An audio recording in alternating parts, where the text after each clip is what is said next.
Hello and welcome to Health Dialogue Show. I'm Dr. Bhumika and the topic for today's discussion is Guillain-Barré syndrome. In recent years, there has been a notable surge in cases of Guillain-Barré syndrome, a rare but serious autoimmune disorder where the body's immune system mistakenly attacks the peripheral nervous system. Very recently, Pune recorded over 110 cases of GBS. This condition can develop rapidly, often leading to severe symptoms including muscle weakness and even paralysis. Understanding the causes, symptoms, diagnosis, and potential treatments for GBS is crucial, especially since awareness can lead to earlier detection and improved outcomes. Today, we have the opportunity to speak with an expert, Dr. Prachi Sate, to shed light on this condition and discuss why it's essential to be informed. Dr. Prachi Sate is Director of the ICU and Critical Care Medicine at Ruby Hall Clinic, Pune, Maharashtra.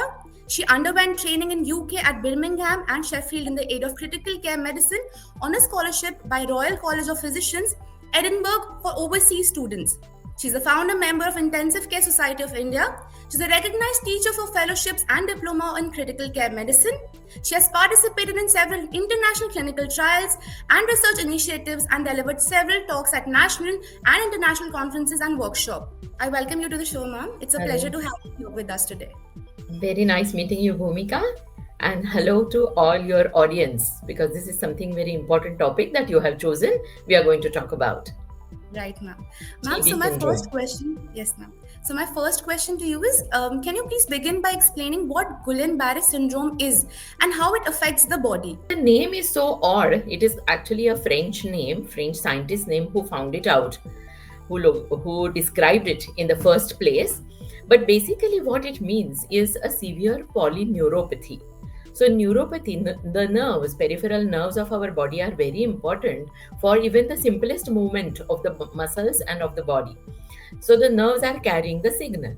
So, when these nerves lose their function, the body will become limp. The muscles will not get the signal to contract, and that is called as peripheral neuropathy. Now, why is this occurring in this particular syndrome? It is typically called as post-infectious neuropathy. So there is some kind of infection that is occurring in the body. For example, the current cluster which has been found in Pune of about 100 plus cases is in a particular geographical area, and people developed gastrointestinal infections through contaminated water or food in that area. Now, these bacteria, one of them are known as Campylobacter jejuni. Any infection comes to our body, into our body, the body reacts by generating antibodies towards them, or the immune system gets activated. So these antibodies are very specific to act against the attacking bacteria or viruses. So if these antibodies have got some cross reactivity towards some of our tissues in the body, they will attack our own tissues, and that is what is called as autoimmune reaction. Now, the normal autoimmune disorders in the large number of public, they are different, and this particular one is limited to one post-operative complication.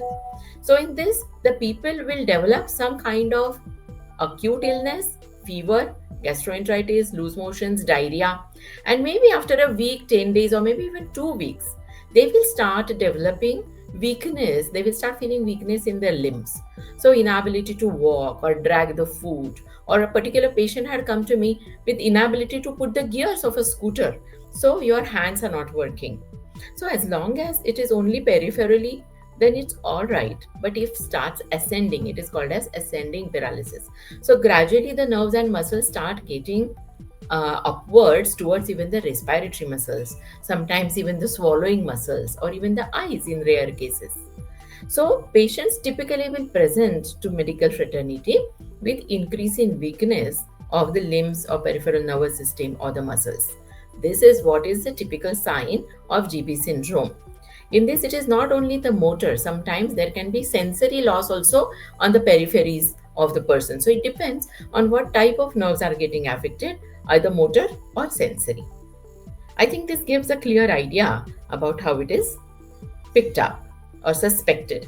Right, ma'am. Right, ma'am. So my next question to you is, what do we know about the recent surge in GBS cases in Pune, especially?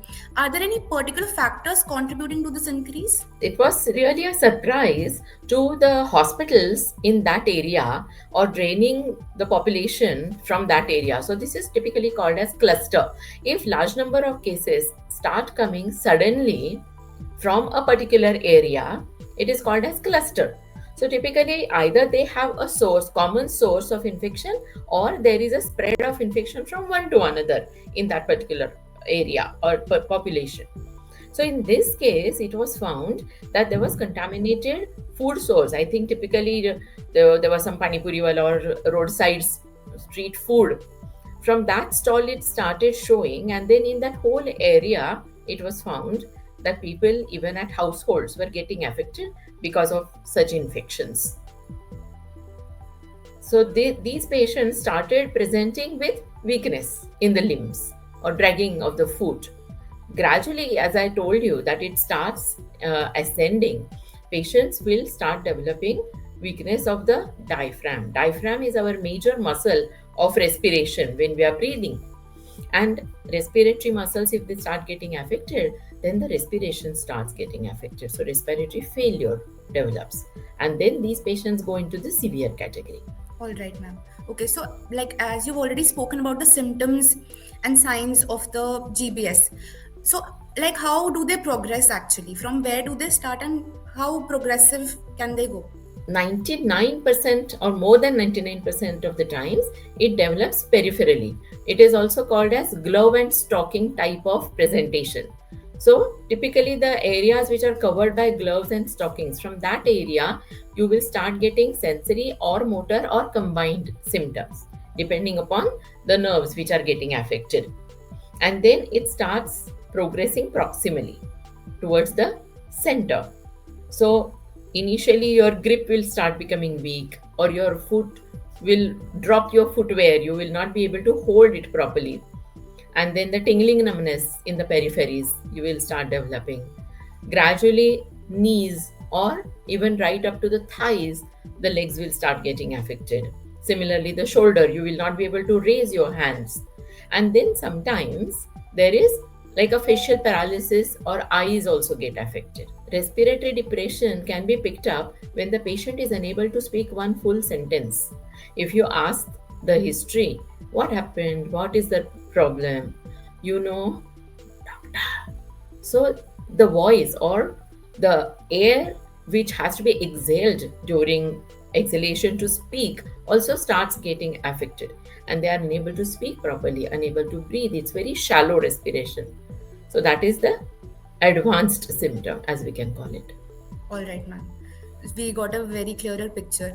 So my next question to you is, how is GBS typically diagnosed? Like what are the tests or procedures involved in that case? So, clinical diagnosis or clinical suspicion is one of the most important things, because the clinician or the ER person, emergency person, or even the general practitioner or family practitioner should suspect that something serious or paralysis of the muscles is going on. There can be differential diagnosis for that, many other reasons also. But then, as soon as we get this, the patient should be referred to a bigger center like secondary or tertiary care hospital. Now, we have to check various metabolic parameters to see that there aren't any other causes to cause such type of paralysis. In these patients, typically their consciousness remains very good, so that indicates that the brain is not affected, but only the peripheral nerves are getting affected. And clinically we call them as reflexes, that if you tap, then your hand will start moving reflexly. So these reflexes disappear. And then to confirm the diagnosis, there is a particular test that is called as nerve conduction. So it is a test on OPD basis which can tell you how the electrical current is passed through the nerves, and whether it is being passed normally or it is getting hampered, and whether that is the cause of the weakness peripherally or the loss of sensation. So it can be sensory motor neuropathy and typically diagnosed on nerve conduction studies. All right, ma'am. So my next question to you is, can you explain the role of immune system in GBS? How does it end up attacking one's own nerves? So that is really an enigma, as we can say, that typically our nervous system will work to attack the invading bacterium or invading virus by producing certain antibodies. Now, in this, what happens? There is a concern about the manifestation of GBS occurring or spreading through food and water. Typically, as I mentioned, the bacterium called as Campylobacter jejuni is a culprit, but sometimes through respiratory infections also it can spread. It is crucial to take necessary measures in public health and public awareness that such a disease is occurring and is spreading. So, prevention, of course, is the best policy, and that is at the public health level. But at individual level, the mechanism is post infectious neuropathy, in which the peripheral nerves are getting wrongly attacked by our own immune system, by the antibodies which they have formed against the invading bacterium, have got some similarity to attack the ganglioside cells in our nerves, and that is why the nerve function starts getting affected. So 70% of GBS patients will give history of some kind of febrile illness or infection ranging between 1 to 6 weeks prior to manifestations, and then the damage is caused to peripheral nervous system. And that doesn't mean that every patient who has got that infection will have GBS, but it is again, there is again variation person to person. So these antibodies, if they contact against the gangliosides, they will affect the nerve conduction or the conduction of the electrical impulse through the nerves. So typically, something called as complement system, when the immune system gets activated, it acts through the activation of complements, and these complements are getting deposited or conjugated to the gangliosides to affect the nerve conduction. So this is the pathophysiology of it. Now, we do not have anything which can directly block it. There are new research going on which will produce what is called as monoclonal antibody, which will actually block these antibodies which are getting directed against our own nerves. Okay, ma'am. All right. So, like you spoke about contaminated food and water. So, are there any other known triggers that can increase the risk of developing GBS? Sometimes in rare cases, it has been described in some kind of, post-surgical or post-vaccination. So, of course, one should not have unnecessary fear about vaccinations, but in some of the vaccinations, in less than 1% of population, patients can develop GBS because of underlying similar mechanisms. And when we get a vaccine, vaccine is a infective insult kind of, which will not produce full-blown infection, but it will trigger the immune system to produce the antibodies in the body, so that in future, if you have got, for example, flu, then you already have the antibodies.